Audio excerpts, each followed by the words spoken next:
Tired of the everyday routine? Ever dream of a life of romantic adventure? Want to get away from it all? We offer you Escape.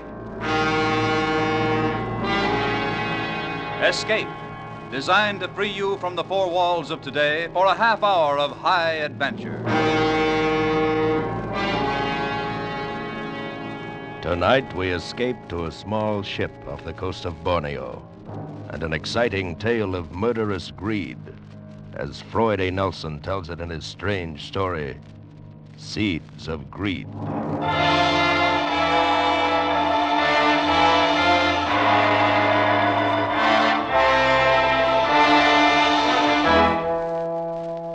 This is it, the romantic South Pacific, the languid lure of the tropics. A ship at my command to take me any place I might choose. A jeweled tiara of sky above and an ocean of emerald velvet below. To my left, the languid coast of Borneo.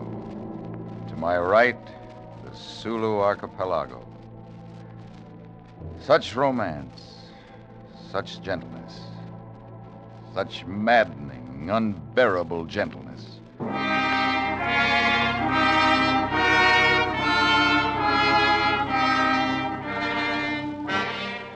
Not long ago, I was a carefree little monument to failure, reaping the rewards of my college education in the atmosphere a hitch in the Navy had taught me to love and live. The waterfront. Maybe it's the atmosphere, maybe it's the people you meet, or maybe it's the margin you can make on the exchange of drinks with guys in port fat with sea pay. Take this guy Lee, for instance. An Oriental little guy whose correct English told you it was adopted. I had him figured wrong from the beginning. Mr. Braun? Mr. Kenneth Braun? Yeah, that's right. My name is Lee. Lee Tse-tung, if you prefer. I don't. May I join you? Sure, Lee. Pull up a buck for a couple of drinks and sit down. Certainly. Here. Al, same thing here. Okay. What's yours, Lee? Nothing, thank you. I do not indulge. Oh, okay. Thanks, Al. Sure thing. Well, Lee, I've got the bait. Set your hook. What's on your mind? You were pointed out to me as a man who knows boats, Just like the Navy. and also as a man who might be induced to gamble.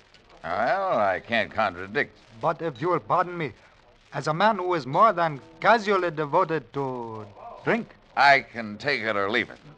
At the moment, my mood says take it. Your health, Lee. Yes, but for that one failing, Mr. Braun, I could offer a very interesting and profitable proposal. Mr. Lee, it is considered very poor taste in the Occident to proffer drinks with strings attached. A good day, sir. Oh, no, one moment, please. Forgive me. I was going to add a failing which we could overlook if it were to be controlled for a short time. I said I could take it or leave it. I am in the pearl business. Do you know anything about pearls, Braun? Yeah. An oyster gets a hold of a bad grain of sand, and he or she or it gets an ulcer. Bingo, a pearl. Perhaps we should take this up at another time. I am stopping at the Case Hotel. Good night, Braun, and come see me if you should reconsider. Okay, Lee, but don't wait up.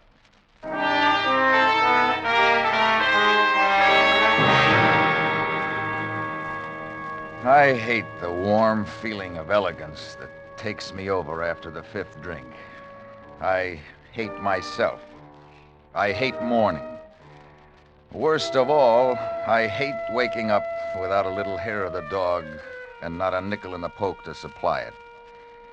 Out of the fog of remorse came a stolid little Oriental face. Yeah, there's a generous soul. Pearls, he said.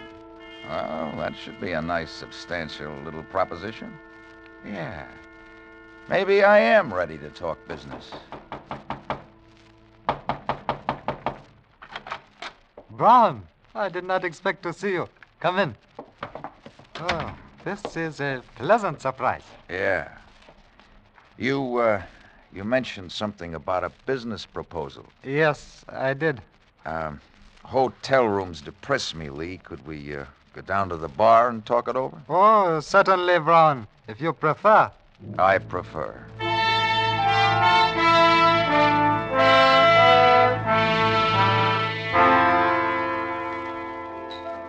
You mentioned something about the pearl business. Yes, Brown. I didn't think. That is, I thought that might have slipped your mind. Well, things aren't that bad, Lee. Tell me more. Oh, we could be very useful to each other, Brown. I have the information and the equipment. You have the experience without which the equipment is useless to me. Yeah. We can turn an enormous profit in very short time. Uh-huh. I have just completed a transaction whereby I become owner of small ship equipped with certain scientific devices for probing the ocean floor. Sonar equipment. I believe that is the name. I hate to disillusion you, Lee, but you can't bounce an echo off an oyster. It'll never work. That is not my intention. Well, then how does sonar equipment fit into the pearl business? These pearls, a great fortune in pearls, are all in one package. Ours, for the taking. Salvage? Yes. I fell heir to chart upon the untimely death of a friend. On that chart is indicated the position of a vessel sunk during the war somewhere between the Sulu archipelago and the northeast coast of Borneo. Yeah. I have reason to know that on board at the time of the sinking was the personal fortune of a certain sultan, as well as the assets of his constituents. There was one survivor.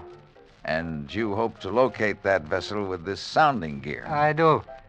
Well, what about getting the stuff up after it's located? I also have diving equipment. And you want somebody who knows how to operate the gear? Precisely. What's your deal? I am prepared to offer you 1/4 of any treasure we may locate. For that consideration, I could offer about 1/2 of what I know about your equipment. I don't understand. For a 50-50 share of any loot, I could offer 100% cooperation. Oh, I see. Braun, you're shrewd. It surprises me you are not more prosperous. All right. 50-50, as you say. All right, you've got yourself a boy. To you, partner. Now, one for the road, and we'll go look at your ship. Okay, partner? Okay, partner.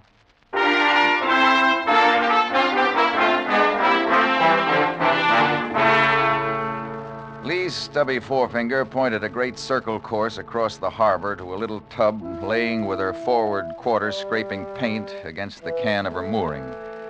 She was from the orphaned fleet of subchasers pressed into service out of desperation during the war. About 100 feet, built to roll on a 20-foot beam. Some dreamer had her rigged for fishing. She still mounted an A-frame, outriggers, and a cargo boom aft. Lee didn't speak of her with the pride of an owner. There it is. The one with the blunt end toward us. Well, when can we go aboard? I have the papers. We can take possession immediately. What kind of shape is the power plant in? I am really not qualified to say. I know nothing of ships, but I am sure she will need work before we... What is it you say? Cast out? Yeah. Well, give me 2 days to work over the plant, and I'll have her ship-shape and shaken down. If she's standard, she's got 2 671s on the generators and 2 pancakes on the main plant. A couple of spare injectors and some baling wire will see her to Timbuktu. You will need a crew, won't you? An inexpensive crew. Yeah, a couple of hands to do the dirty work. We could get by with one if you could take a turn at the wheel. Perhaps I can learn. Yes, perhaps I can learn to drive the ship. Good. I'll line up a hand. These waterfront bars are full of guys looking for a chance to go fishing. Oh, you seem to understand what I want, Brown. I will leave everything to you. You may reach me at my hotel. Okay. The next time you see her, she'll be overhauled, provisioned, and manned. So long, Lee. See you in 48 hours.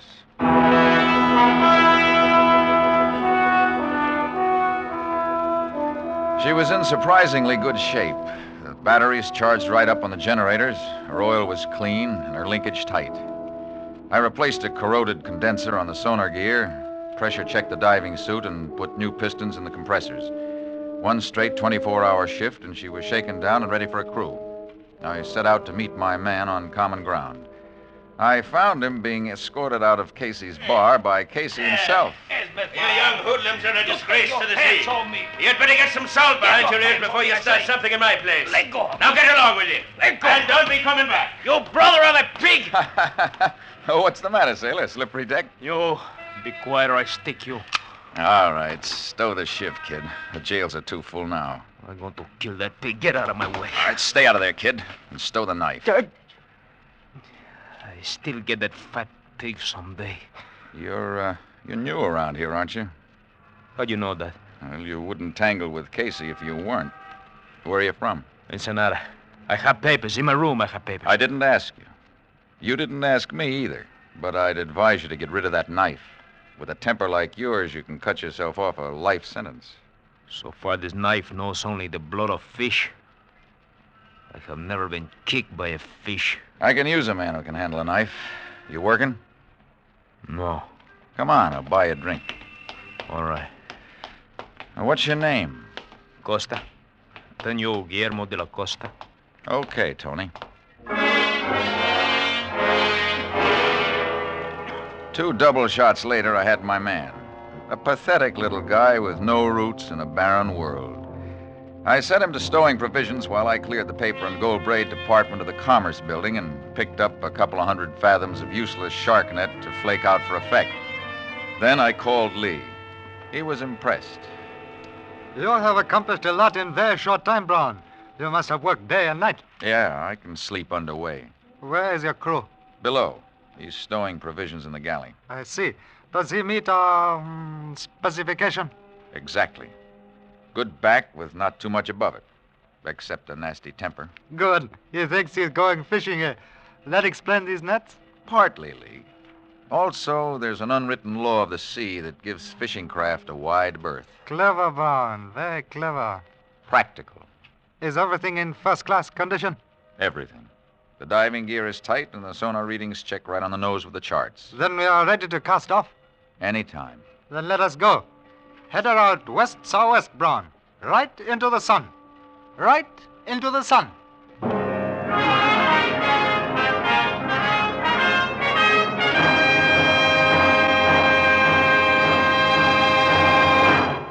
In just a moment, we will continue with Escape. But first, Groucho Marx, Bing Crosby, Dr. Christian, and George Burns and Gracie Allen will be back with you tomorrow night on most of these same CBS stations. Al Jolson will join Bing in another of their unparalleled exhibits of wit and song.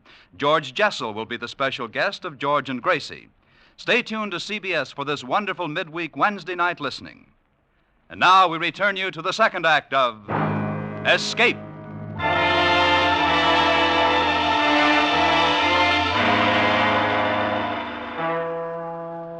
3 weeks at sea taught me a lot about my friend Lee. His switch from landlubber to competent mariner was too fast to be convincing. Something about the whole setup spoiled the taste of my whiskey. The only way it figured was that he really did need me to operate the gear. Beyond that, the picture changed. From the first day out, he showed too much interest in the sonar equipment. Brown, I think it might be prudent if you were to teach me the operation of this instrument. Is it very difficult, just their operation? Oh, it's something anyone can pick up in 5 or 6 months of full-time instruction. Surely not to learn just the operation of it. Well, it's not only complicated, Lee, but delicate. I think we'd be wise to keep it secured until we need it. Perhaps. Yes, perhaps. It won't be very long, Brown. When are you going to break out the charts with the position of the stuff? In due time, Brown. Well, I'll need it when we start taking soundings. Then you shall have it. It wouldn't be prudent to surrender a chart that I have been forced to defend with my very life, would it, Brown? I get your point. I might add, Brown, that the chart alone is useless to anyone but me. The exact position is not indicated. I took the precaution of committing it to memory, lest the chart should be misplaced. The only value of the chart is that it indicates sounding lines. That makes your position clear enough. What about Costa? Do you think he might be dangerous when he finds out what we're really after? For a man to be dangerous, he must first be intelligent. Costa is ignorant, he will stay ignorant. Sooner or later, he's going to get wise. Fortunately, Costa is not equipped to get wise, as you say. He is happy in ignorance. We will not expose him to the curse of greed. What's your plan? To turn the wheel of fortune to my own needs. We must be practical, Brown. A person such as Costa leaves little impression on the world. He will never be missed if he were to disappear. Fate will save him from the curse of greed.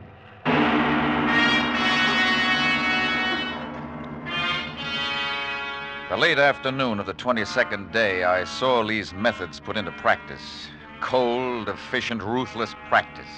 It happened so fast, I was helpless to do anything about it. Costa was splayed out on the nets near the stern, sound asleep, when Lee appeared from nowhere. Without warning, Lee let fly a vicious kick. Costa's blade flashed. Lee stood motionless until Costa closed. Then Lee grabbed Costa's knife hand and whirled, twisting Costa's arm into a lever and using the momentum of his rush, tossed him effortlessly over the rail to disappear in the swirling wake.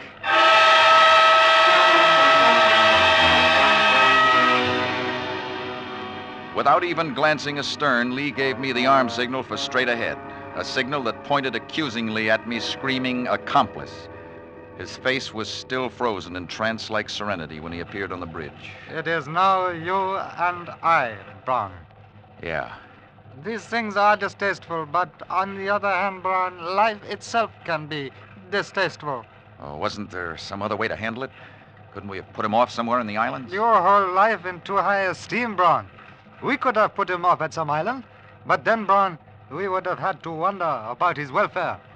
Now his troubles are over. He has peace. He no longer has to struggle, as you and I. He didn't have much chance to struggle, did he, Lee? He was not one to struggle intelligently, Brown. Struggling, not directed by intelligence, can destroy. Where does strength, muscle fit into your theory? If you'll pardon a personal reference, Brown, I long ago subscribed to the teachings of an Eastern cult which believes that the intellectual neutralizes the physical. Therefore, there is no difference in stature among men, only a difference in mental power. We do not destroy. We merely expedite the adversary's self-destruction by his own weakness. Costa's temper, huh? Exactly. One does not think in temper. He merely acts, and so destroys himself. Do I make myself clear? Well, not especially, but I'll think it over.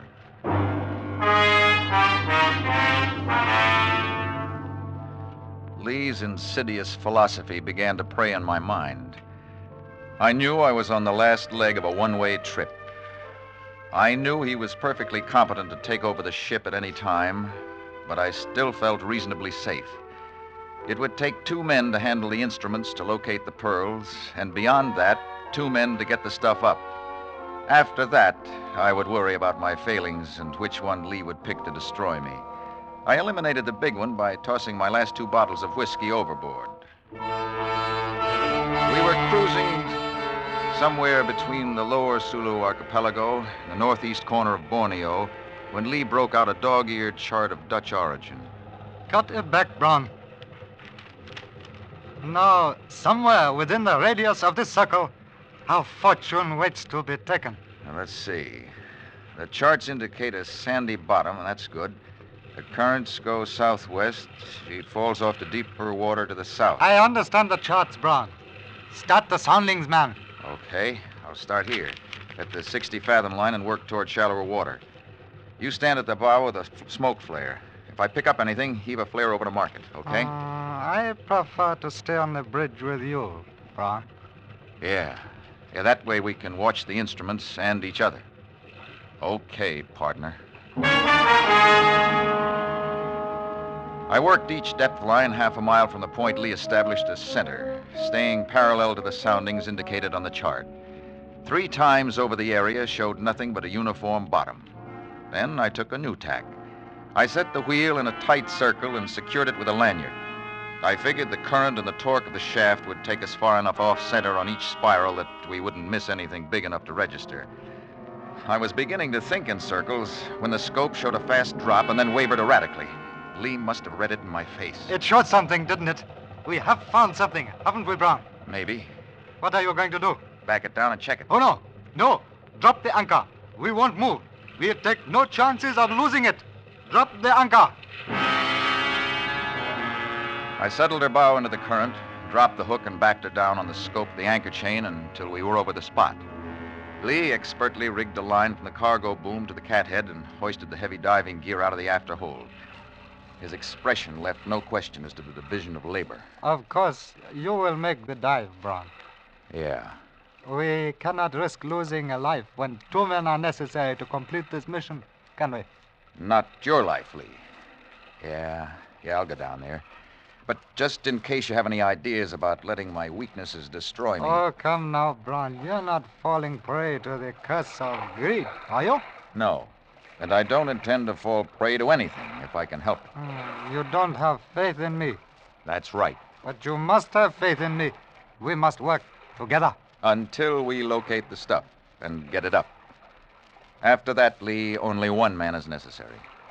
That's what worries me. Are you afraid, Brown? Does fear number among your weaknesses? Yeah, Lee, it does. I don't know how to reassure you, Brown. Do you have solution? Yeah, Lee, I do. My life is in your hands while I'm down there. Unfortunately for you, my life is the only link you have between the pearls and this ship. Only a fool would break that link, Brown.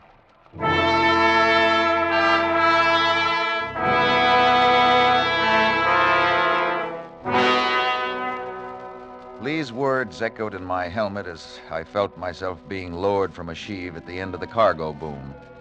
Only a fool. I knew that I was pitted against a ruthless maniac, that finding the pearls meant that one of us would die. Yet some power greater than reason forced me on, a power I recognized as greed. My weighted feet settled on bottom. My headlight sent a glaring shaft through the murk, serving only to blind me.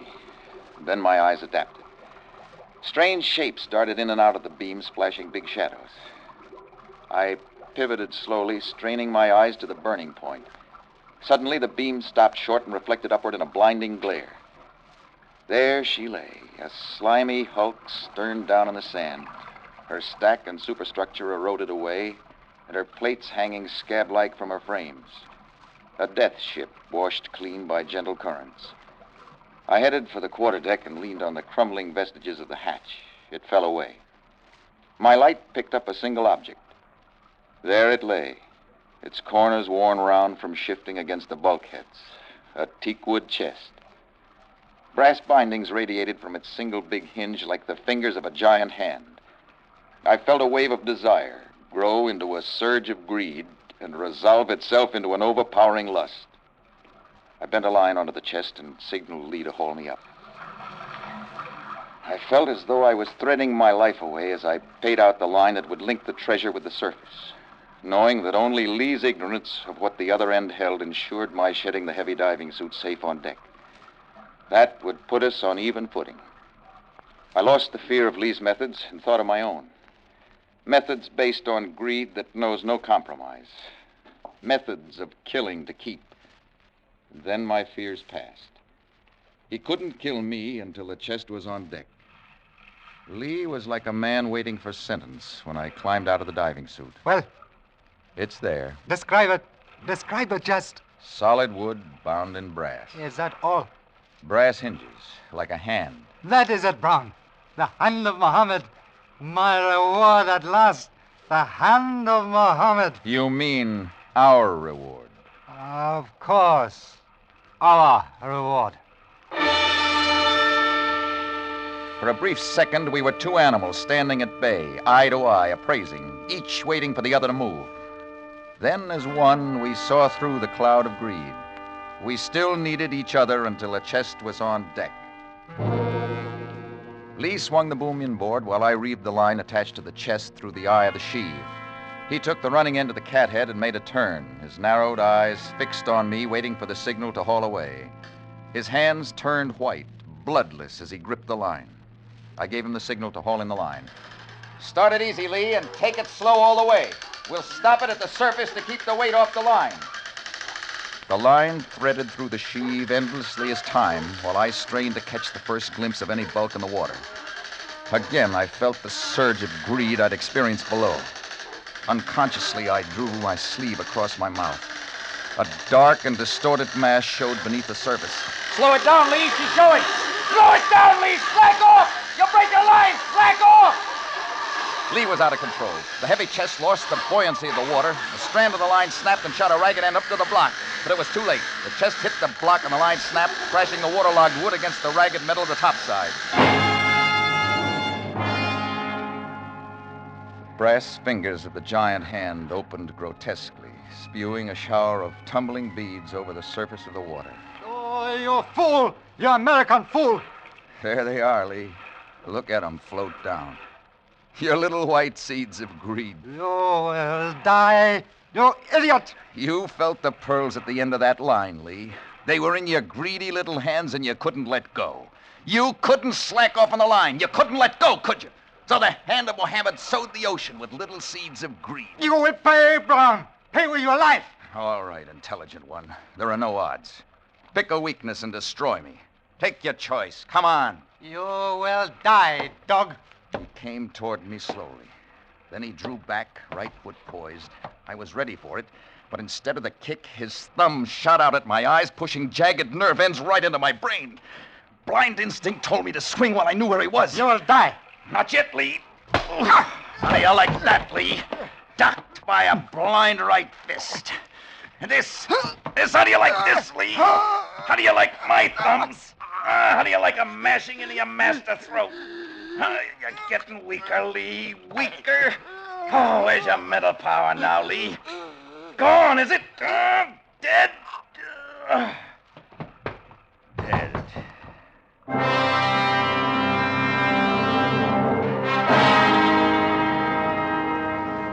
Yeah, the tropical Pacific. Gentle Pacific rocking me to death in a cradle of rusty steel. Maybe it's spring or summer or day or night. The breeze is gentle, sent to soothe, and my eyes no longer pain.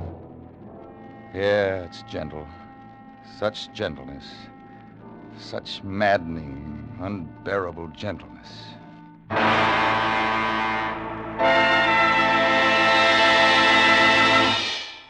Escape is produced and directed by William N. Robeson. Tonight we have presented Seeds of Greed by Floyd A. Nelson. Featured in the cast were Gary Merrill as Brown, Ben Wright as Lee, Bill Conrad as Casey, and Tony Barrett as Costa.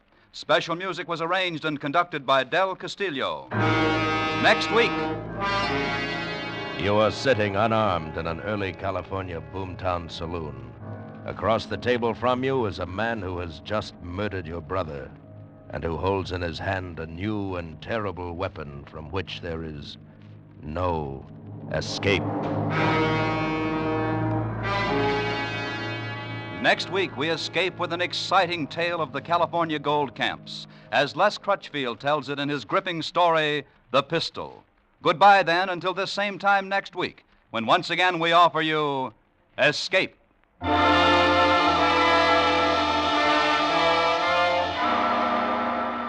Groucho Marx, and who will quarrel when you label him a very funny fellow, will be back on most of these same CBS stations tomorrow night with his deliriously wonderful quiz show, You Bet Your Life. You'll find Groucho's unlike any other quiz you ever heard. So join us on CBS tomorrow night for You Bet Your Life, starring Groucho Marx. Now stay tuned for Hit the Jackpot, which follows immediately over most of these same CBS stations. This is CBS, the Columbia Broadcasting System.